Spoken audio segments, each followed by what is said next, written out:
Bonsoir. Salut. Vous nous présentez votre nouvel album au festival Couleurs Urbaines.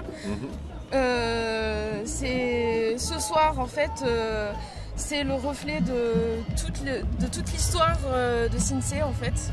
Ouais, sur scène, on ne veut pas jouer que du nouvel album, on joue du premier au dernier, on se promène sur toute l'histoire, ouais. Les morceaux qu'on a envie de jouer, en fait, et puis qu'on se dit que peut-être les gens ont envie d'entendre. Tikenja Fakoli a travaillé avec vous. Et en fait, quels sont les liens qui vous unissent artistiquement? Enfin, pas uniquement artistiquement d'ailleurs. Avec Tiken, c'est une vieille histoire. Tiken, c'est l'oncle de notre ancien clavier. Et donc, la première tournée qu'il a fait en France, c'était en première partie de Sinsay Emilia, c'était en 97. Tiken, c'est vraiment un ami. Moi, j'ai écrit plusieurs textes pour ses albums. 3 sur le dernier album, 3 sur l'album d'avant. Enfin, voilà, c'est un très proche de la famille, donc ça faisait longtemps qu'on attendait de faire un morceau ensemble. On voulait juste attendre d'avoir le bon morceau pour ça. Donc, vous êtes autant dans l'engagement l'un que l'autre, c'est ça? C'est ça que... c'est une chose qui nous paraît importante dans le reggae. Je pense que lui, comme nous, c'est une chose qui nous a fait aimer le reggae à nos débuts. C'est un truc auquel l'un comme l'autre on veut rester fidèle. Et puis on est des citoyens, donc on se sent concerné par le monde dans lequel on vit. Et on a la chance d'avoir un micro, donc tant qu'à faire, on va éviter de chanter des Bouge ton corps bébé, on va essayer de chanter, d'aller un peu plus loin. Et la musique afro, c'est essentiel au reggae? De toute façon, c'est à la base de toute musique, mais c'est vrai que nous, on est des passionnés de reggae. Après, on a fait plusieurs voyages en Afrique, donc évidemment qu'il y a plusieurs musiques africaines qui nous ont marqué, mais je crois que la musique est universelle, donc cette musique-là, la musique qu'on joue à la base, elle est née sur une petite île jamaïcaine. Et aujourd'hui, elle se développe un peu partout dans le monde et on essaie de la jouer à la fois fidèlement, mais à la fois en étant fidèle aussi à ce que nous, on est des petits jeunes qui avons grandi en France. Voilà, justement, quel est votre état d'esprit aujourd'hui par rapport à celui de vos débuts? On a 25 ans de plus et du coup,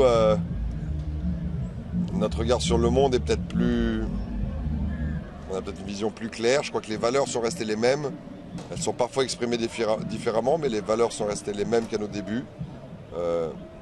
Juste, on avait 20 ans pour nos premiers textes et on en a 40 aujourd'hui. Donc voilà, ça change parfois la façon de regarder les choses, de les concevoir. Vous vous souvenez des sentiments que vous avez ressentis lors de vos premières scènes? La première scène, je me souviens que le sentiment premier, c'était la peur. Oui. C'était surtout de la peur. D'accord. Et aujourd'hui? Du plaisir. Voilà. Mais très vite, c'est devenu du plaisir. La première scène nous a fait terriblement peur, mais au bout de 2 morceaux, c'est le plaisir qui prenait le dessus. Ouais. Et donc, à chaque fois que vous composez, c'est toujours avec plaisir, comme vous dites? Nous, c'est le moteur chez nous. Les 2 moteurs chez nous sont le plaisir qu'on a à faire et l'amitié qui nous unit. C'est les 2 moteurs chez Sinsay. Le jour où l'un des 2 faiblit, alors le groupe faiblira aussi. Pour l'instant, on a toujours énormément de plaisir à faire et à être ensemble, donc le groupe est encore là. Quel est votre plus beau souvenir de scène, votre plus belle rencontre? Il y a un peu plus de 1000 concerts, c'est très difficile de sortir un, mais j'allais dire le premier gros concert à Grenoble dans notre ville. C'était... On organisait notre propre concert dans un zénith, ce qui paraissait à l'époque complètement fou parce qu'on était un petit groupe et on avait rempli la salle ce soir-là, c'était pour nous complètement dingue. Et justement, aux jeunes qui veulent se lancer dans le reggae aujourd'hui, qu'est-ce que vous leur conseillez?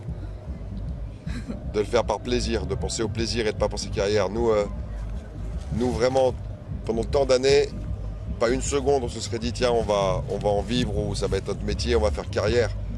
Ça nous paraissait tellement impossible. Nous, tout ce qu'on voulait, c'était jouer ensemble et se faire plaisir. J'ai vu tellement de groupes penser on va y arriver. Nous, on pensait pas on va y arriver. On pensait juste c'est quand le prochain concert et qu'est-ce qu'on va faire pour qu'il soit mieux que celui de la dernière fois. Si après ça doit percer, ça se fera naturellement, mais ça doit pas être ça le moteur. Dans une ville annexe, à côté de chez nous, c'est Sifour. Il y a le Festival du Gaou qui a fermé ses portes. Quel est votre sentiment à ce sujet? Écoute, on voit tant de festivals fermés. c'est compliqué de que en penser parce qu'à la fois la culture, la musique c'est important, mais je peux pas pleurer, il y a aussi tellement d'autres priorités. Il y a qu'on enlève de l'argent à la culture, pourquoi pas, si cet argent était bien utilisé. Le problème c'est ce qu'ils en font.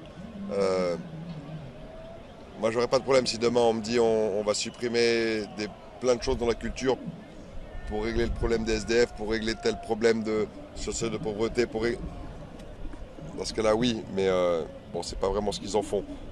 Ce que je veux dire c'est que je veux pas pleurer sur... on n'est pas les plus à plaindre, donc, mais évidemment que ça me fait chier de voir des festivals mourir, évidemment que ça me fait chier.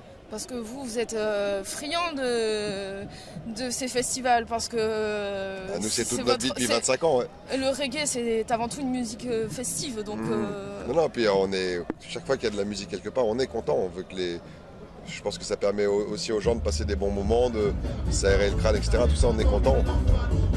Donc évidemment qu'on est triste chaque fois qu'un festival disparaît, évidemment.